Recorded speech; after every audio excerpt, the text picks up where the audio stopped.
Hello and Proclamation, welcome to my channel. Today we're going to talk about 32-bit VSTs and are they still good anymore? Through this site that I belong to, GYL Synths, I discovered a largest freeware Softsynth collection. It's on this site right here, I can't even pronounce, obelhedge.magic.net, and it belongs to Sonic Cirrus. He has a lot of presets for different VSTs, but where it says drums, he has archived, WinRAR files on drum sequences for creating different drum styles, which I think would be pretty good to have. A lot of it's like a JPEG showing you how it works. Like here's a template example, but this is more what I've seen right here, the different steps and everything. So I haven't gone through too much of that, but right here toward the end, the largest Softsynth Freeware index. Now, GYL Synth, he puts out his own VSTs, but he doesn't do so much recently because he got a new job. And to get to his VSTs, you got to join his group on Facebook. And I will show one of his VSTs toward the end of the video because I'm going to concentrate on this right here, 32-bit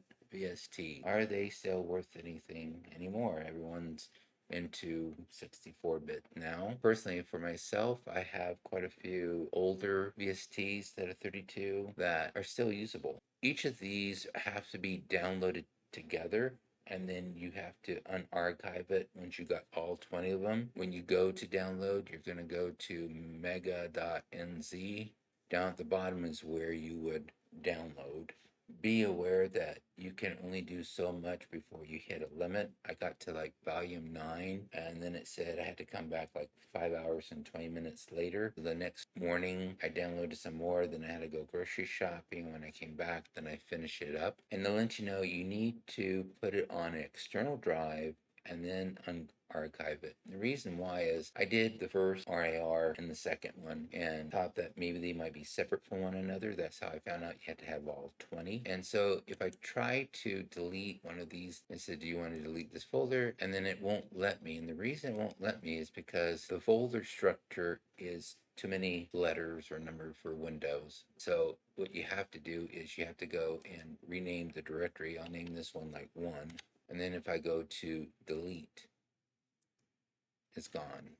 So it's better for you to put it on an external drive. And when you do finally extract it, you'll in it with this folder here. This has different information PDFs, but I find that the links in the PDFs don't work. This is all dated back like 2013.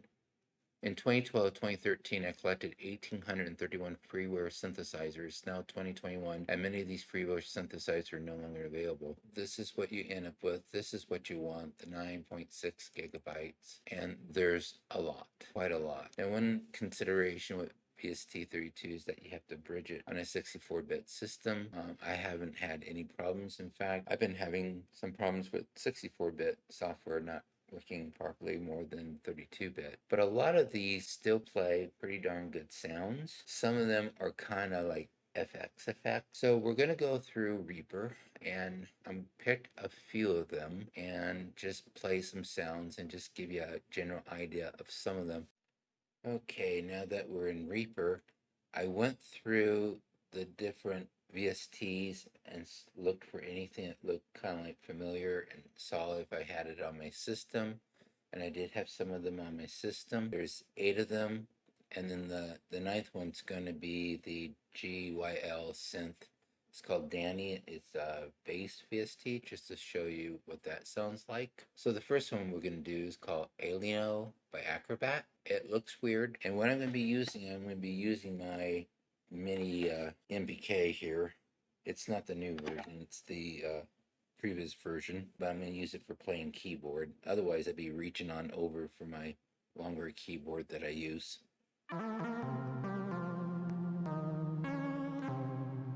And that's Space Nomad. Let's see what else we got. We got all sorts of things here. Millennium. Well, that's not going to do too much. Looks like we also have some bypass and low pass things. Oh, there we go. Hidden reaction.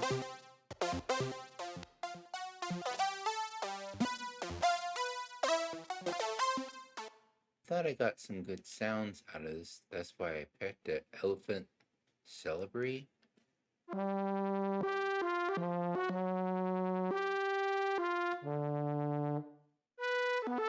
Sounds like a tuba. Jurassic Park? It's weird.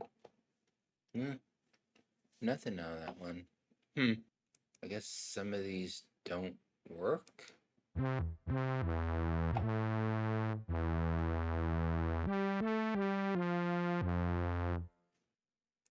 There's rhythmic.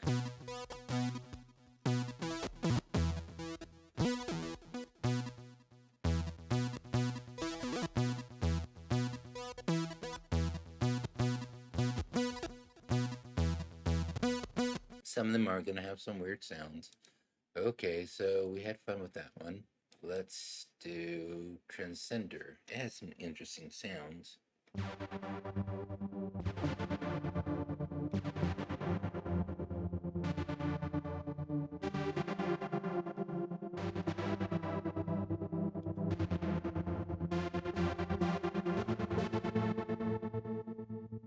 Now, on some of these, you have to go up on the top here.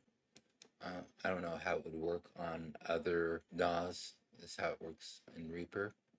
We got Translead 1. I don't think... There's only a couple of presets here. One of glide will make it different.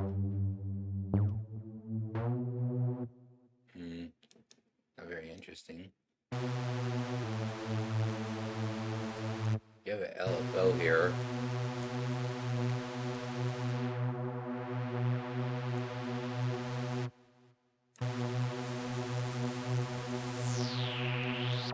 Ooh, you can go mono. Interesting that there's no off and on, like the delay, there's no off and on.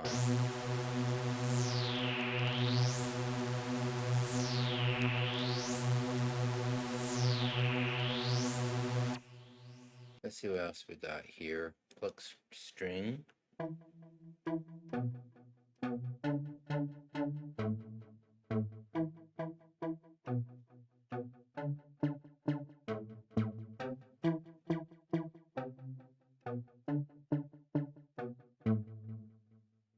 Form pad.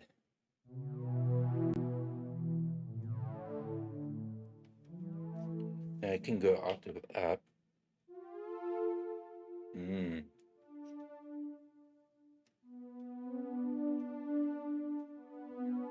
Oh, the glides all the way up.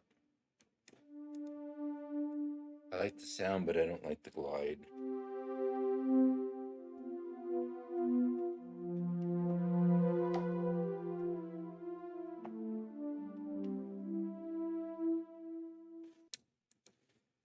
So let's try the next one. I'm not going to say that all of this is going to impress you, but it's something to look into. This is String Synth by Algo Music.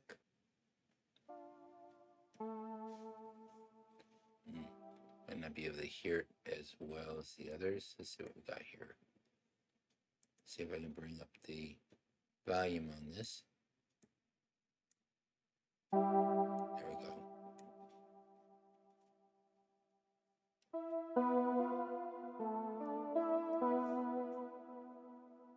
I don't think this has any kind of presets.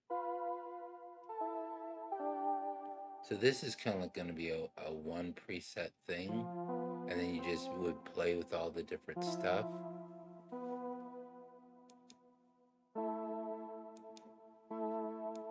That's your MIDI stuff.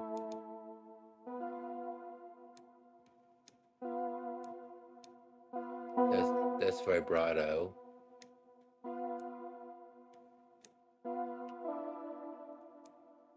Attack. Oh, whoa. Didn't mean to do that.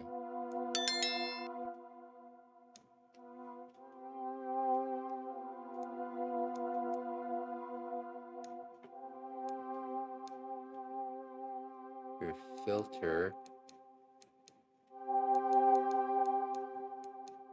Well, it shows the E, G off. Oh, there you go. Turn it on.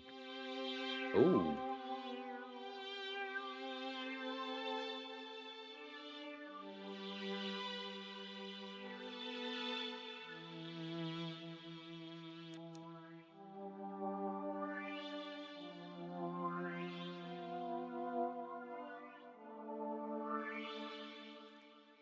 You might only use this once in a while, but it does have a pretty good sound when you start playing with it. The next one is HG Fortune Plutonia. Now, HG has done a lot of unique VSTs. He's been well known. A lot of you should know him. If you don't, let me introduce you to him. He passed away a long time ago, maybe over 10 years. He wrote a lot of unique VSTs. That's probably the best I could put it. They're pretty spacey, some of them, not all of them. This one here is going to sound like.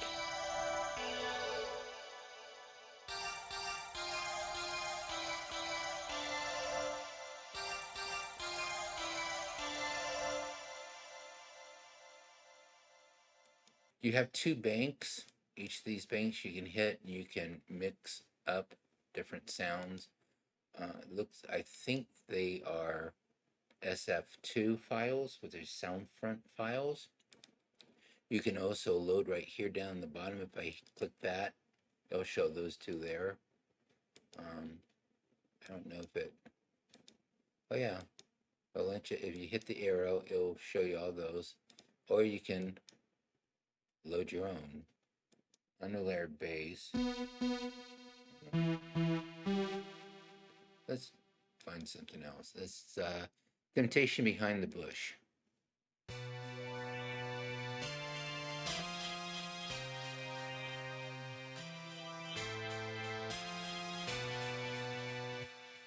What if I hit that button? Oh, I hit that button again. It goes, okay.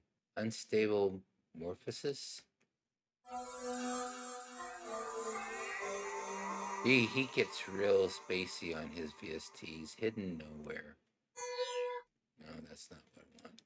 Let's see. Facing the Normal.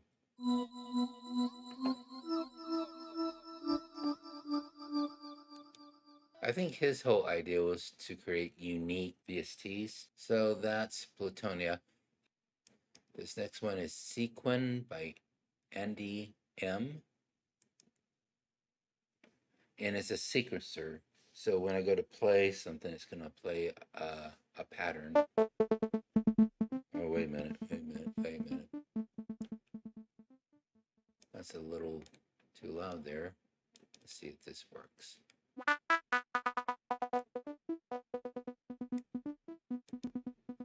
Let me go down an octave.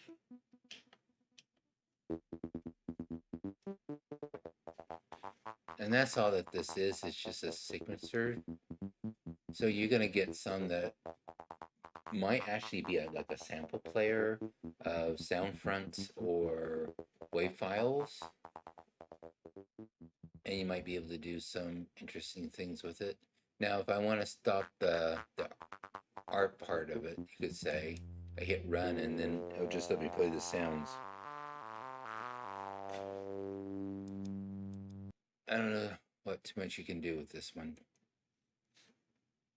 But that's from Andy M. Okay, the next one's going to be Pertura from Perturtone. And here's this one here. I think I had it set on that one to begin with. Oh.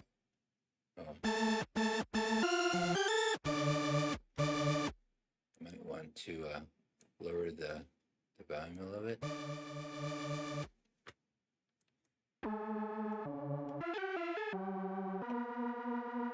Let's see. I believe if I. Here we go. We got Beltrum.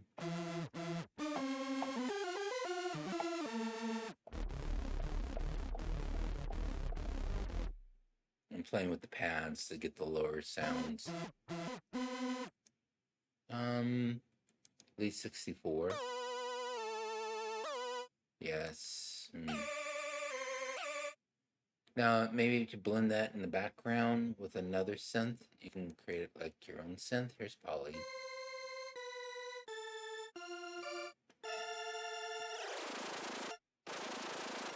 Yeah.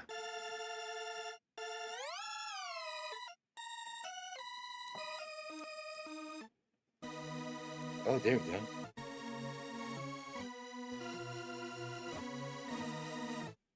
Look, sounds a bit like a organ.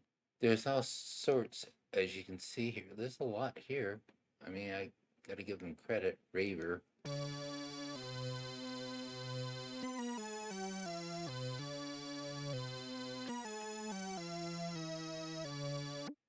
Yeah, not too exciting on that.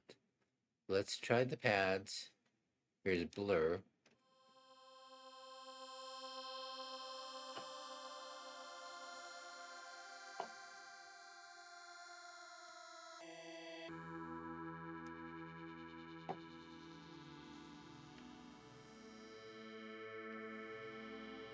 If you want to make some spacey music, Pad Classic.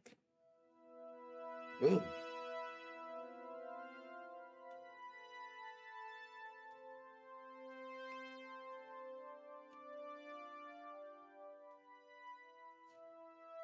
So that's Plutura.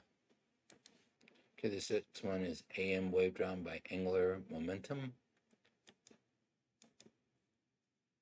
Looks like this.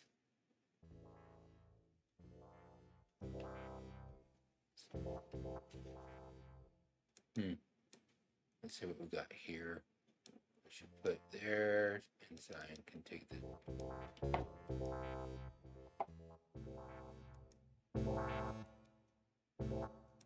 Let's try this one.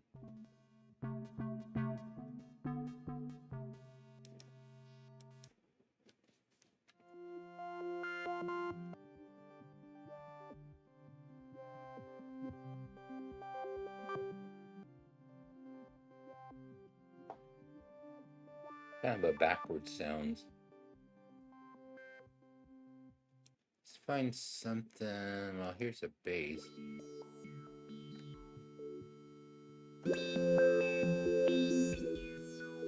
Ooh.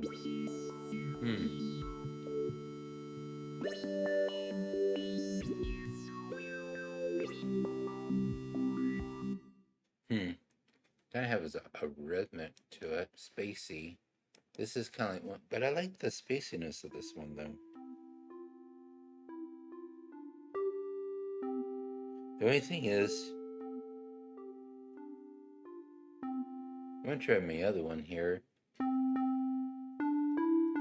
No, it has to be this here, but I have it on full level so that there's no velocity to worry about. Apparently there is though. It's not too bad. It has some unique sound. It's just how you would apply it into your music. This one here is SB101. I wanted to show this. You're going to get 32-bit VSTs that are more like just FX type effects.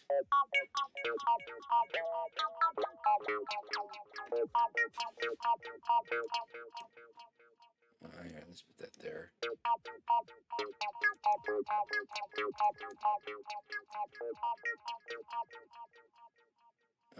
That's just program one. I don't know if this has any of the programs. I thought it did.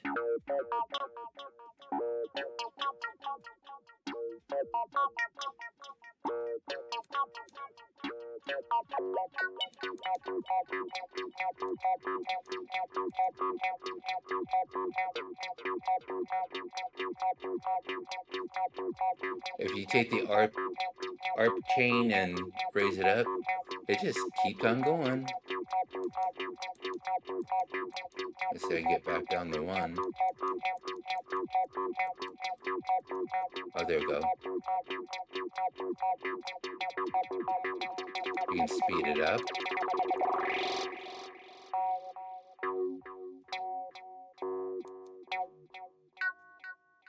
Three octaves, 4 octaves, down and up, off. And then the last is Danny by GYL Synth. He named this after a friend, and it's a bass synth.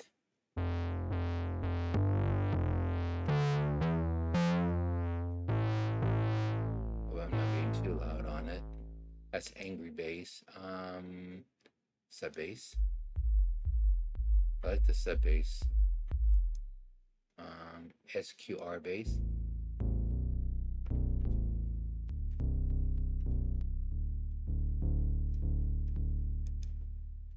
Try S.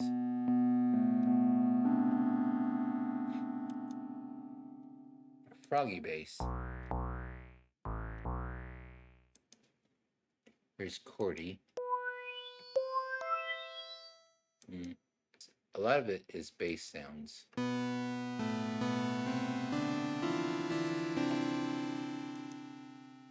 Harmonics.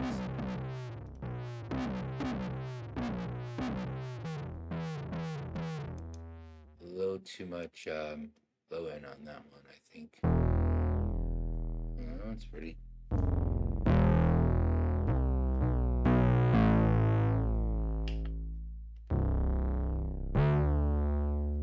Oh, that has. Yep, that has some deep bass sound. So that's pretty much it for the demonstration. It's not the best demonstration, but it's the best I could do in just showing you that, yes, 32-bit software is still viable. They can create some unique sounds. You can intermix them with other VSTs to create your own synth sounds. And it's a great way to do sound design quickly, add some effects and stuff. So I hope that you enjoyed this presentation, and I'll see you on the next video.